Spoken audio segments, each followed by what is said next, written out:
Hello everyone, welcome to NCERT assistant. तो इस video में हम कवर करेंगे अपना फर्स्ट चैप्टर हिस्ट्री का, what, where, how and when. तो इसमें सबसे पहले देखेंगे रशीदास क्वेश्चन। रशीदा क्या एक न्यूज़पेपर पढ़ रही थी और अचानक से उसकी आंखें एक हेडलाइन पे जाती हैं जो क्या था, 100 ईयर अगो। ये देख के वो एकदम से चौंक जाती है। वो सोचती है कि कोई इंसान इतने पुरानी बातें कैसे जान सकता है, मतलब हम लोग अपने इतिहास को, इतना पुराना इतिहास कैसे जान सकते हैं। तो इसी बारे में हम इस चैप्टर में पढ़ेंगे। तो फाइंडिंग आउट व्हाट हैपेंड। हम लोग सभी जानते हैं कि अगर कोई चीज़, कोई घटना कल हुई है तो उसे हम रेडियो पे, टेलीविज़न पे, न्यूज़पेपर पे देख सकते हैं, ठीक है। और जो पुराने पिछले साल में कोई चीज़ हुई है तो वो कोई कोई ना कोई रिमेंबर रखता है, ठीक है, किसी न किसी को याद रहती है। लेकिन हज़ारों सालों पुराने कोई बातें जो हैं वो कैसे याद रख पाते हैं, या उनकी वो कैसे हम लोग जान पाते हैं।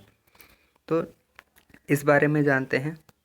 जैसे पुराने टाइम के जो लोग थे उनके बारे में, वो क्या खाते थे, कैसे पहनते थे कपड़े, और कहाँ रहते थे, उनके रहने का तरीका, बोलने का तरीका, ये सारी चीज़ें, उनके कल्चर के बारे में ये सारी चीज़ें हम जानते हैं। तो ये सब कौन, ये हमारे जो आर्कोलॉजिस्ट हैं, वो पुरातत्व विभाग जिसको बोलते हैं, वो इस चीज़ को ढूंढते हैं। तो इसके बाद हम देखते हैं वेयर डू पीपल लिव। अब इसमें क्या है, जो सबसे पहले जो यहाँ पे लोगों का जो बसेरा होता था, मतलब कोई भी जो पहले हमने आम आदमी, मतलब जो आदिमानव की कहानियाँ कुछ भी पढ़ी होंगी तो हमने देखा होगा कि कोई जो भी रहते हैं लोग, वो ज़्यादातर अपनी झोपड़ी या रहने का बसेरा बिल्कुल नदी के किनारे बनाते हैं, ठीक है। उसकी वजह क्या होती है, क्योंकि उन्हें खाने के लिए मछलियाँ वगैरह और भी पेड़ जो नदी के किनारे होते हैं वहाँ से उनको खाना मिलता है, ठीक है, और पानी पीने के लिए। तो इसलिए वो पानी के पास वाली जगह पर ही अपना डेरा डालते थे। और उसके बाद वो हंटिंग करते थे। हंटिंग से अपना फिर सारी चीज़ों से अपना पालन पोषण किया करते थे। अब इसमें जो सबसे पहले जो है, सुलेमान और करतिहार हिल्स जो थे, हमारे जो मैप है इसमें देखते हैं। यहाँ पर है हमारा सुलेमान, ठीक है, और करतिहार, ये हिल्स जो थी। अब हम ये कह सकते हैं कि जो ये वाला पार्ट है, ये यहाँ से लेके यहाँ तक, तो इस पार्ट में सबसे पहले जो है खेती, मतलब फार्मिंग करी गई थी, ठीक है। लगभग 8,000 साल पहले की बात है, लोगों ने यहाँ पर फार्मिंग करना चालू किया था, जिसमें क्या थे, वीट, बार्ले, ये सारी मेन जो क्रॉप्स होती हैं उन चीज़ों को यहाँ पे उगाया गया था। फिर उसके बाद लोगों ने पशुपालन भी चालू किया, जैसे शीप हो गया, गोट हो गया, इन सब का पालन पोषण, इनसे भी उनको दूध मिल जाता था और भी चीज़ें, इनका मांस भी यूज़ किया जाता था उस टाइम पे, ठीक है। और ये आपके लिए है, यहाँ पर विंध्यास को आपको अपनी किताब में विंध्यास और गारो हिल्स को लोकेट करना है कि कहाँ पर है हमारे मैप में, ठीक है। अब इसके बाद हम देखते हैं, फिर उसमें फर्स्ट आपने देखा था कि राइस की जो खेती थी वो इसी एरिया में करी गई थी। राइस जो है ये यहाँ पे सबसे पहले किया गया था। बाकी जो फार्मिंग का है ये इस एरिया में सबसे पहले हुई थी। बाद में इस तरफ को हम बोल सकते हैं विंध्यास में, या जो इस टाइम पे अगर हम बोलें तो मध्य प्रदेश वाला एरिया, ठीक है, और थोड़ा सा आंध्र प्रदेश का एरिया। तो यहाँ पर सबसे पहले राइस जो है उसकी खेती पहले करी गई थी। अब आपने नदियाँ सुनी होंगी। अब नदियाँ बनती कैसे हैं? कुछ जैसे बहुत बड़ी नदियाँ होती हैं, तो ये सपोज़ कीजिए बहुत बड़ी नदी है, और ये जो नदियाँ हैं ये, इसमें और भी नदियों से पानी आता है। जैसे ये एक हो गई, दूसरी ये हो गई, फिर तीसरी, ये आपस में आके मिलती हैं। तो ये जो छोटी छोटी नदियाँ हैं, ये वाली और ये वाली, तो इन सभी को हम सहायक नदी बोलते हैं। सहायक नदी अगर हम इंग्लिश में बोलें, इंग्लिश में इनको ट्रिब्यूटरीज बोलते हैं, ठीक है। जैसे गंगा की ट्रिब्यूटरीज हो गई, तो इन सभी, जिनसे एक बड़ी नदी बनती है, छोटी छोटी नदियों को मिलाकर उन छोटी छोटी नदियों को हम ट्रिब्यूटरीज बोलते हैं।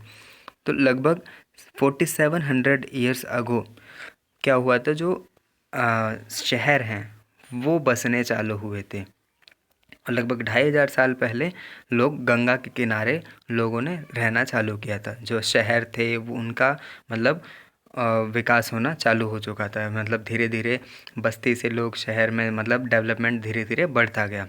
जैसे जैसे समय बीतता गया वैसे वैसे इवोल्यूशन हुआ और फिर धीरे धीरे लोगों को समझ आई, तो और वो धीरे धीरे अपने आप को इम्प्रूव करते चले गए।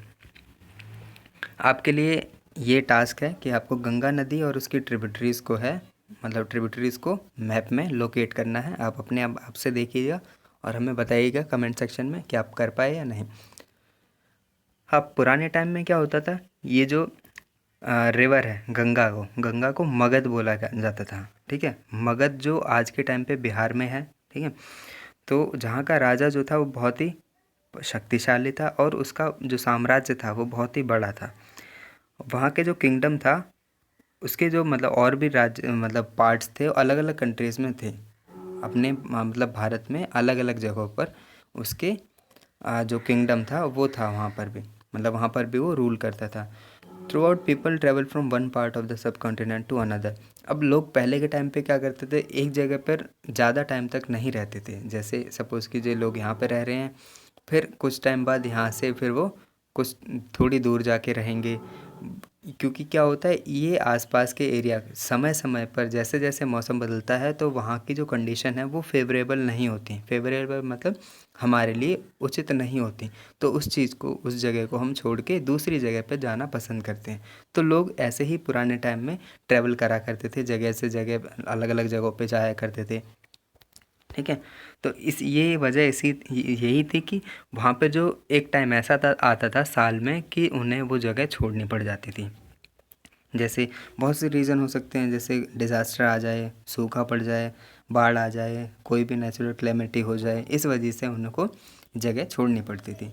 अब इनके बाद और बात करें हम, तो ये लोग मतलब जब भी जाते थे तो अपना पूरा कैरावन मतलब पूरा एक टाइप का पूरी एक बस्ती चलती थी साथ में। ठीक है, साथ के साथ में सभी लोग जाते थे। अब ये लोग एक तो इस वजह से चलते थे, माइग्रेट करते थे, और दूसरा था इनका व्यापार। कोई बहुत से लोग मतलब क्या, जो पहले के टाइम पे बार्टर सिस्टम चलता था उसको भी यहाँ पे कंसिडर करेंगे कि वो लोग उसके हिसाब से भी, मतलब कोई कोई बहुत बहुत दिनों तक, दो दो चार चार दिनों तक बाहर जाता था और कोई सामान लेकर जाता था और उसके बदले में दूसरा सामान घर वापस लेके आता था। तो मर्चेंट्स भी, ठीक है, ये लोग भी ट्रैवल करा करते थे। और religious teachers work from village to village, town to town, stopping to offer instruction and advice on the way. मतलब जो बाबा लोग, साधु लोग जो थे, ये लोग भी एक जगह से दूसरी जगह चला करते थे, अपने जो टीचिंग्स हैं उनको लोगों में बांटते हुए। ठीक है, finally some people perhaps travel driven by the spirit of adventure, wanting to discover new and exciting places. All this led to sharing of idea between people. मतलब अब जब सभी लोग इधर से उधर जा रहे हैं तो एक जगह पे एक ही टाइप का आदमी नहीं बचा। अब वहाँ पे यहाँ का भी जो नेटिव ओरिजिन वाला आदमी है वो भी है, और जो बाहर से आया है वो भी है। ये लोग भी बाहर जाते हैं। तो इस वजह से क्या हुआ, इनके जो विचार थे और इनके विचार थे, दोनों के विचार अब अलग अलग हैं। सभी लोग अपने अपने विचार शेयर करते हैं। अब हम देखते हैं मैप में। अब मैप में हम देखें तो इसमें पता चलता है कि जैसे बहुत सी जगहों पे पहाड़ियाँ होती हैं, अलग अलग रास्ते जो हैं बहुत ही डेंजरस होते हैं। तो उस वजह से क्या होता था, लोग बहुत ही कम लोग हैं जो एक जगह से दूसरी जगह ट्रैवल करने में आ, सही रहते थे। ठीक है, उनके लिए ये जो ट्रैवल था ये ठीक नहीं होता था इनके लिए। तो बहुत ही कम लोग इधर से उधर आया जा पाते थे, और ऐसे ही जो मूवमेंट ऑफ द पीपल था, मतलब ये लोगों का आना जाना लगे रहना, इस वजह से ही हमारा जो कल्चर है उसमें थोड़ी और अच्छी बातें और अच्छी चीज़ें, क्योंकि जब लोग एक जगह से दूसरी जगह जाएंगे तो हमें और अलग अलग चीज़ें हमें पता चलेंगी। तो ये जो था, इस वजह से भी हमारे पास बहुत सारे अलग अलग कल्चर्स आए हैं। तो उन चीज़ों को हम आगे चैप्टर्स में भी पढ़ेंगे। अब हमारा जो भारत है, इंडिया, इसका नाम के बारे में पढ़ते हैं। अब जो ये इंडिया और भारत दो नाम हम लेते हैं अपने कंट्री का। द वर्ड जो इंडिया है वो इंडस से आया है। ठीक है, इंडस मतलब, इंडस को संस्कृत में सिंधु कहा जाता है। ठीक है, अब सिंधु कहा जाता है, और ईरानियंस और ग्रीक जो हैं ये सबसे पहले 2500 साल पहले लगभग आए थे और इन्हें यही लोग फेमिलियर थे इंडस शब्द से। इन्होंने ही सबसे पहले इंडूज या हिंदूस बोला था, ठीक है। And the land to the east of the river was called India. तो इस वजह से जो इंडस नदी के ईस्ट में जो कंट्री है उसको ये लोग इंडिया बोलने लगे। अब बात आती है दूसरे भारत नाम की। तो भारत क्या है? भारत एक, अगर हम इसकी मीनिंग समझे तो group of people who lived in the north west.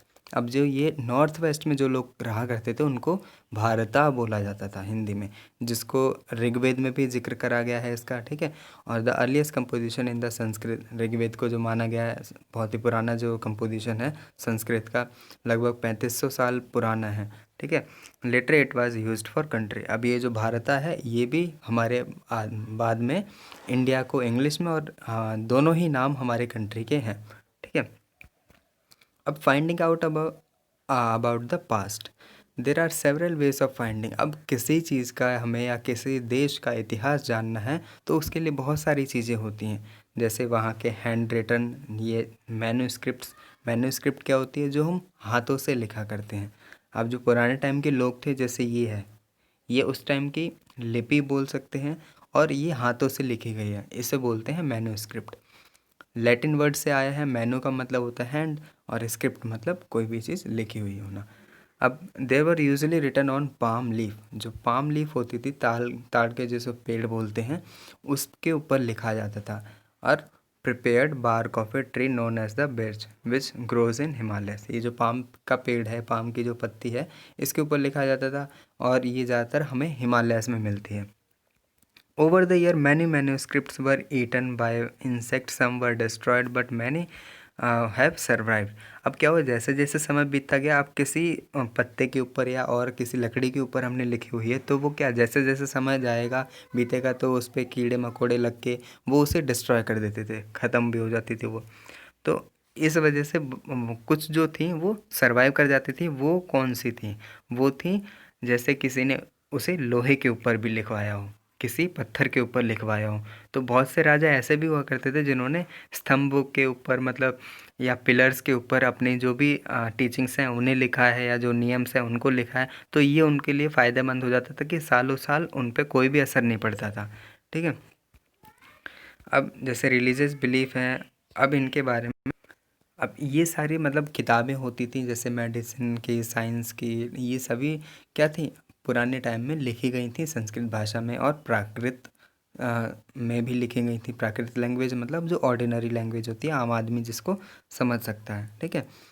अब इसके बाद दूसरी चीज़ आती है इंस्क्रिप्शंस। अब इंस्क्रिप्शंस जो इन्हें बोलते हैं जो कि हार्ड सरफेस के ऊपर लिखे जाते हैं, जैसे किसी पत्थर के ऊपर या स्टोन के ऊपर या मेटल के ऊपर। तो ये कुछ राजा क्या करा करते थे, इसी के ऊपर गुदवाया करते थे। जैसे ये पत्थर आपको दिख रहा है, इसके ऊपर उनकी जो वहाँ की भाषा होती थी उसे यहाँ पे गुदवाया करते थे। और इस पे हार्ड सरफेस पे उनका फ़ायदा क्या होता था कि ये सालों साल चलते थे। कोई भी चीज़ अगर इनको इंसेक्ट भी नहीं खा सकते थे तो डिस्ट्रॉय भी नहीं होंगे इतनी जल्दी। तो ये फ़ायदे थे उनके। अब इसके बारे में यहाँ पे जैसे पूछा हुआ है, ये हम बता सकते हैं कि क्या, अब डिफ़िकल्टी तो होती है, इसको लिखने में टाइम भी ज़्यादा लगेगा, जैसे हमें पेपर पे लिखते हैं उससे भी ज़्यादा टाइम इसमें लगेगा और बाकी, लेकिन इसके फ़ायदे भी बहुत हैं कि ये सालों साल तक ऐसा ही बना रहेगा। ये जो इंस्क्रिप्शन है ये अशोका द ग्रेट की इंस्क्रिप्शंस हैं, ठीक है। उन्होंने अपने टाइम में, अपने शासनकाल में इसको लिखवाया था और अपने जहाँ पर ये राज करते थे वहाँ पे गांव-गांव में इस चीज़ को लगवा दिया था। अब इसके बारे में हम चैप्टर 8 में पढ़ेंगे, आगे जब हम पढ़ेंगे तो उसके तब ये से हम आगे देखेंगे। अब लोगों के जो पुराने टाइम के बारे में हम कैसे जानते हैं, मैंने बताया था कि एक आर्कोलॉजिस्ट का ग्रुप होता है या उनकी डिपार्टमेंट होता है। हमारे भारत में भी उनका ही डिपार्टमेंट है, तो वो इस चीज़ को देखता है। अब ये पुराने टाइम के जो भी बिल्डिंग के मटेरियल है या कोई भी ऑब्जेक्ट हमें मिलता है तो इस सब की खोज वही लोग करते हैं और उसे फिर देखते हैं कि कितने साल पुराना है, किस शासनकाल का है, किस राजा का है। तो ये सारी चीज़ें भी आर्कियोलॉजिस्ट देखते हैं, ठीक है। और पुराने टाइम की बहुत सारी चीज़ें अब आज भी मिलती हैं खुदाई करने पे, जैसे टूल्स होते हैं, वेपन हो गए, पॉट हो गए, पैन हो गए, पैन मतलब जो तवे टाइप होते हैं, पॉट्स भी, ऑर्नामेंट गहने भी मिलते हैं, सिक्के भी मिलते हैं। तो ये सारी चीज़ें क्या हैं, हमें बताती हैं कि पुराना समय कैसा था, कैसे उस टाइम पे बिजनेस चला करता था। तो इन सभी का अंदाज़ा हम इन सारी चीज़ों को देखकर लगाते हैं। जैसे ये हैं पुराने टाइम के घड़े हैं, और क्या है, ये कुछ उस टाइम की जो इंक्रिप्शंस मतलब पत्थरों के बीच में दबे रह जाते हैं उस टाइप के, ये भी शेप्स बने हुए हैं। तो ये सभी पुराने टाइम के ये हैं ऑब्जेक्ट्स। अब वन पास्ट और मैनी, तो जैसा इस चैप्टर का नाम अवर पास्ट्स, यहाँ पे प्लूरल फॉर्म यूज़ हुई है पास्ट की, पास्ट में एस लगा हुआ है, तो मतलब बहुत सारे पास्ट, तो ऐसा ही नहीं है, लेकिन हम इसको इस बात में बोल सकते हैं कि जो पास्ट है वो अलग अलग लोगों के लिए अलग अलग है। जैसे वहाँ उस टाइम के जो फार्मर थे, हर्डर थे, इनके लिए अलग होता था, राजा और रानियों के लिए अलग था, ठीक है, मर्चेंट्स के लिए अलग था, और जो किसान वगैरह थे उनके लिए अलग था। तो सभी लोगों के लिए अपना इतिहास जो है अलग अलग रहा है। उनकी ज़िंदगी अलग थी, इसलिए उनको उनका जो इतिहास है अलग रहा है।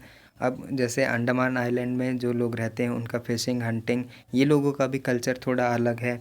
अब beside another kind of difference, अब जो कुछ राजा थे, जैसे राजा अपने बैटल्स को, जो भी लड़ाई लड़ते थे उनको लिखवा लिया करते थे, ठीक है, रिकॉर्ड रखते थे उस चीज़ का।